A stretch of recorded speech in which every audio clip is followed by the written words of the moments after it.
Unang dahilan, ikaw ay isang bagong nilalang kay Kristo. Kapag ikaw ay ipinanganak na muli, nagiging isang bagong nilalang ka kay Kristo.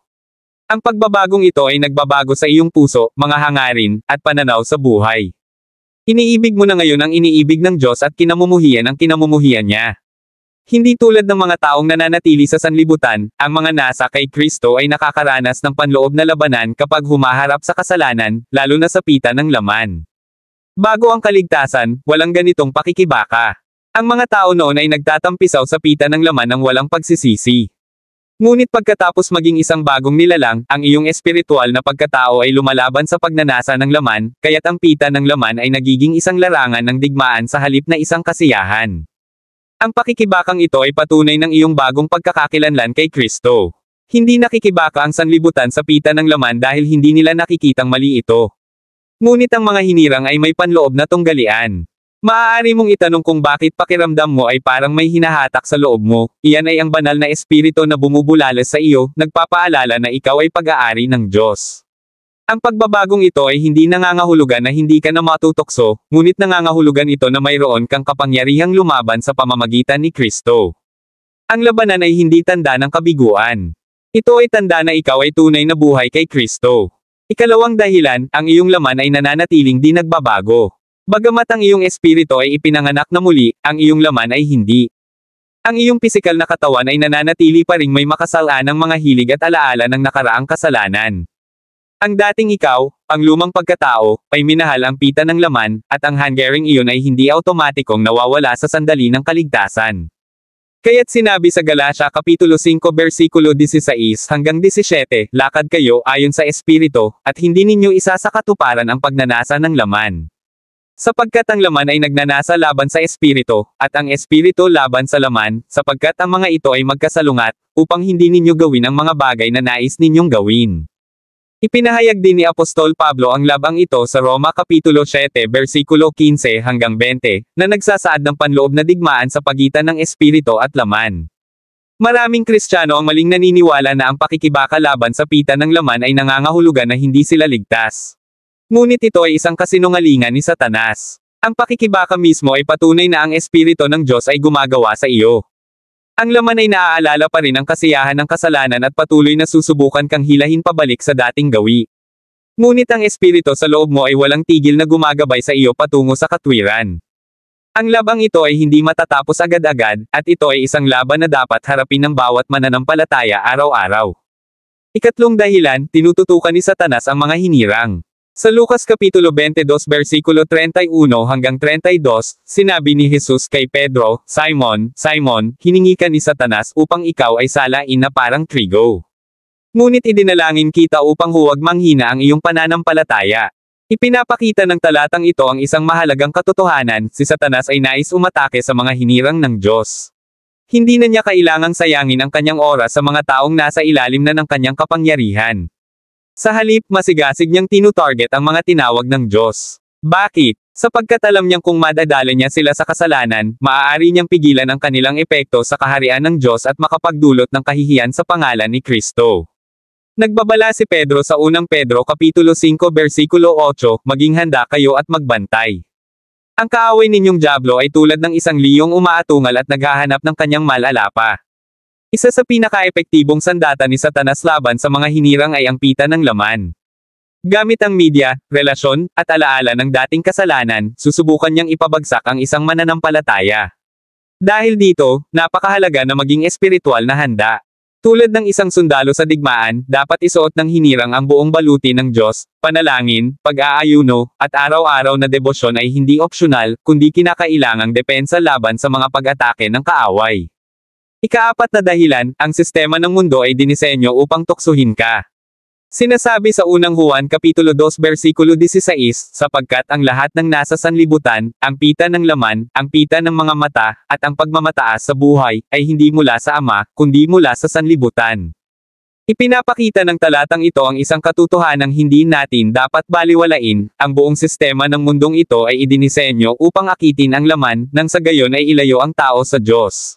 Si Satanas, na prinsipe ng sanlibutan, ay bihasa sa paggawa ng kultura na ginagawang normal at kaakit-akit ang kasalanan. Sa pamamagitan ng mga palabas sa telebisyon, pelikula, social media, at patalastas, patuloy niyang inuudyukan ang tao upang mapalayo sa Diyos. Ipinapayo ng Kawikaan Kapitulo 4 Versikulo 23, ingatan mo ang iyong puso ng higit sa lahat, sapagkat dito nagmumula ang mga bukal ng buhay. Ang isang mananampalataya na patuloy na pinapayagan ang makamundong impluwensya sa kanyang buhay ay mas mahihirapang labanan ang tukso. Ang mas maraming oras na ginugugol sa makamundong bagay, mas lalakas ang hatik ng kasalanan. Ikalimang dahilan, ang kuta ng paulit-ulit na kasalanan. Sinasabi sa Roma Kapitulo 6 Versikulo 12, kaya't huwag ninyong paghariin ang kasalanan sa inyong katawang may kamatayan upang sundin ang kanyang mga pita. Ang pita ng laman ay maaaring maging isang kuta na tumitibay sa paglipas ng panahon. Ang mas matagal na pagpapadala sa pita ng laman, sa pamamagitan ng pornografya, pakikiapid, o maruming pag-iisip, mas lalong lumalalim ang hawak nito sa isang tao. Ngunit ang pagbagsak sa paulit-ulit na kasalanan ay hindi nangangahulugan na wala ka ng pag-asa. Nangangahulugan lamang ito na kailangang kumilos ka upang makalaya. Kinakailangan ng pagsisisi, disiplina, at pagpapasakop sa banal na espiritu. Sinasabi sa Awit Kapitulo 119 Versikulo 11, ang iyong salita ay iningatan ko sa aking puso, upang hindi ako magkasala laban sa iyo. Ang isang pusong puspos ng salita ng Diyos ay isang matibay na kuta laban sa mga panlilinlang ng kaaway. Conclusion. Ang pakikibaka sa pita ng laman ay hindi nangangahulugan na hindi ka hinirang o hindi ka ligtas. Sa halip, ito ay patunay ng digmaan sa pagitan ng espiritu at laman. Ang pagtatagumpay ay posible, ngunit nangangailangan ito ng disiplina, panalangin, at patuloy na pagbabad sa salita ng Diyos. Ang pagsubok ay totoo, ngunit ganoon din ang kapangyarihan ng Diyos na magdala ng kaligtasan. Unang Korinto 15:57, ngunit salamat sa Diyos. Ibinigay niya sa atin ang tagumpay sa pamamagitan ng ating Panginoong Hesukristo. Kung ikaw ay nakikipaglaban sa pita ng laman, huwag panghinaan ng loob. Patuloy mong ipaglaban ang mabuting laban ng pananampalataya, sapagkat sigurado na ang iyong tagumpay kay Kristo. Magpatuloy ka at huwag sumuko, sapagkat tapat ang Diyos upang tapusin ang mabuting gawa na sinimulan niya sa iyo. Si Satanas ay hindi kathang-isip, at hindi rin siya isang inosenteng karakter na may pulang kasuotan at may hawak na tinidor. Siya ay totoo at aktibong gumagawa upang mandaya, magwasak, at hilahin ang mga kaluluwa sa walang hanggang kapahamakan. Maliwanag na sinasabi ng Biblia na ang pinakamalakas niyang sandata ay panlilinlang. Sa Pahayag Kapitulo 12 Versikulo 10, tinawag siyang, ang tagapagsumbong ng mga kapatid. Ang kanyang estratehiya ay gawin kang makaramdam ng pagkakandena, kawalan ng halaga, at pagiging hindi karapat-dapat sa biyaya ng Diyos. At ito ang kanyang pinakamalaking panlilinlang, ang paniwalain ang tao na sila ay masyadong makasalanan upang mapatawad ng Diyos. Sa ngayon, milyon-milyon ang biktima ng kasinungalingang ito.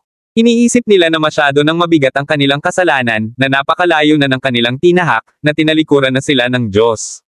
May mga Kristiyanong nagkamali at iniisip na hindi na sila maaaring maibalik. May mga hindi mananampalataya na pakiramdam ay hindi sila karapat-dapat lumapit sa Diyos. Naririnig nila ang bulong ng kaaway, sumuko na ang Diyos sa iyo. At sa kasamaang palad, marami ang naniniwala rito. Naririnig nila ang bulong ni Satanas, talaga bang patatawarin ka pa ng Diyos? At sa tuwing sila'y magdarasal, muli silang tinutuya ng kaaway, matapos ang ginawa mo kagabi, sa tingin mo ba pakikinggan ka pa ng Diyos? Huwag mo nang subukang manalangin. Subalit ngayon, nais kong ipaalam sa iyo na ito ay isang malaking kasinungalingan ng kaaway.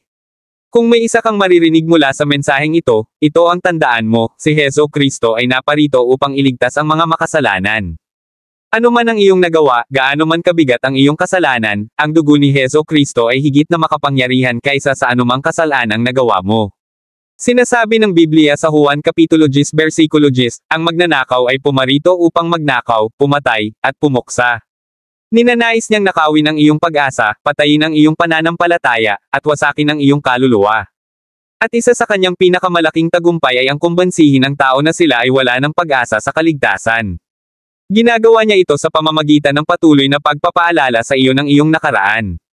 Ipinapaulit-ulit niya ang iyong mga pagkakamali upang maramdaman mong hindi ka karapat-dapat. Ngunit ang Biblia ay nagsasabing kabaligtaran nito. Sinasabi sa Roma Kapitulo 3 Versikulo 23 hanggang 24, sapagkat ang lahat ay nagkasala at hindi nakaabot sa kaluwalhatian ng Diyos. Ngunit sila'y pinawalang sala ng walang bayad sa pamamagitan ng kanyang biyaya sa pamamagitan ni Kristo Jesus. Narinig mo ba iyon? Lahat ay nagkasala. Hindi ilan, hindi kakaunti, kundi lahat.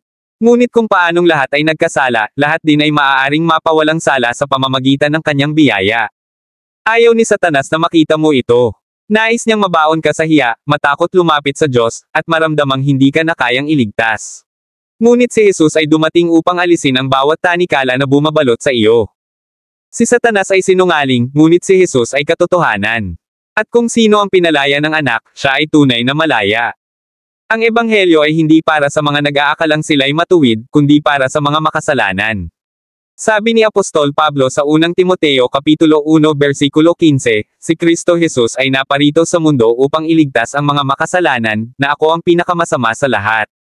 Si Pablo, ang sumulat ng karamihan sa Bagong Tipan, ang nagtatag ng maraming simbahan, at ang nangaral ng ebanghelyo, tinawag niyang sarili niya na pinakamasama sa mga makasalanan. Ngunit iniligtas siya ni Jesus. Hindi dumating si Jesus para sa mga nag-aakalang mabuti sila. Siya ay dumating para sa mga naliligaw. Dumating siya para sa mga maninangil ng buwis, mga prostitute, mga mamamatay tao, mga sinungaling, at mga magnanakaw. Sinasabi ni Satanas, huli na ang lahat. Ngunit sinasabi ni Jesus, lumapit kayo sa akin, kayong lahat na napapagal at nabibigatan, at bibigyan ko kayo ng kapahingahan. Sinasabi ni Satanas, tinanggihan ka na ng Diyos. Ngunit sinasabi ni Jesus, ang lumalapit sa akin ay hindi ko itataboy. Sinasabi ni Satanas, napakalaki ng iyong kasalanan. Ngunit sinasabi ni Jesus, kahit ang iyong kasalanan ay kasing pula ng dugo, magiging kasing puti ito ng nyebe. Sino ang iyong paniniwalaan? Ang sinungaling o ang Panginoon? Si Satanas ang tagapagsumbong, ngunit ang Diyos ang tagapagligtas. Si Satanas ay nagpapabagsak, ngunit ang Diyos ay nagbabangon. Ang dugo ni Jesus ay mas makapangyarihan kaysa sa anumang kasalanang nagawa mo. Sa gabi ng iyong kaligtasan, ikaw ay ganap na pinatawad. Ang iyong kaligtasan ay hindi nakasalalay sa kung ano ang ginawa mo ngayon, kundi sa ginawa ni Jesus para sa iyo. Pinatawad ka ng Diyos, kaya sino ka para hindi patawarin ang iyong sarili? Sinasabi ng Isaias Kapitulo 43 versikulo 25, ako na mismo ang nagpapawi ng iyong mga pagsuway alang-alang sa aking sarili, at hindi ko naaalalahanan ang iyong mga kasalanan. Kung hindi na inaalala ng Diyos ang iyong kasalanan, bakit mo pa ito dinadala? Nais ni Satanas na manatili kang bihag ng iyong nakaraan, ngunit nais ng Diyos na lumakad ka sa kanyang biyaya. Sinasabi ni Jeremias Kapitulo 29 versikulo 11, sapagkat alam ko ang aking mga plano para sa inyo, sabi ng Panginoon. Mga planong hindi ninyo ikakasama kundi ikabubuti, upang bigyan kayo ng pag-asa at hinaharap. Kaya ngayong gabi, iwaksi mo ang kasinungalingan ng kaaway. Itayo mo ang iyong ulo. Lumakad ka sa kalayaan. Sapagkat kung sino ang pinalaya ng anak, siya ay tunay na malaya.